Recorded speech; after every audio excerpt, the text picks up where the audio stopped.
So right now, the median home price in this USA is 431,931. So let's just call that $432,000, the average.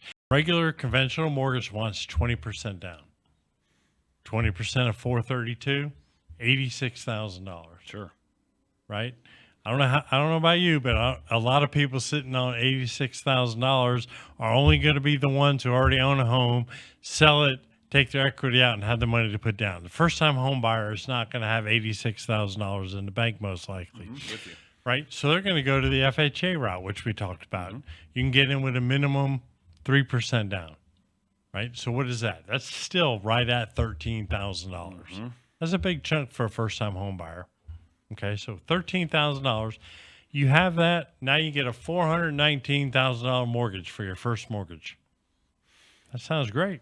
Well, the rates are 7 for 30 years. You're looking at a payment of $2,787. Now you're starting to creep up to that 48% level, where now that's greater, almost half my income is going to my payment, one blip away. So I'm following you. Keep going. All right. Well, everybody says, well, the Fed has to lower rates. If the average mortgage rate went from 7 to 6.5 in this same scenario, right? 6.5, 30 years on the $419,000 mortgage, your payment is still $2,648. That's only a savings of $139 a month. Nope. Not feeling Right? that. So you're only saving $1,670 a year. It's got to touch fives. We have to have a 5 in front of that number for anybody to actually make a move, especially on the purchase side, but more importantly, especially on the refinance side.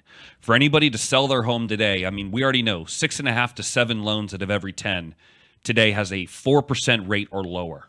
So why am I going to refinance out of that rate environment and get myself into a 7% rate environment? It makes zero sense. So I would think, though, you do begin touching your refinance market if, in fact, it starts having 5 3/4, something of that nature, where now you're starting to incite behavior to say, you know what, we could maybe cash out, right? Take some of this equity, go buy a home, and or maybe do some renovations to my home. But I don't think you're going to see any real movement on borrowing behavior until a rate environment goes down another 150 to 200 basis points, which would touch a 5% rate environment. What my take on this would be is affordability, and we talked last episode about this. The average savings is sub $1,000.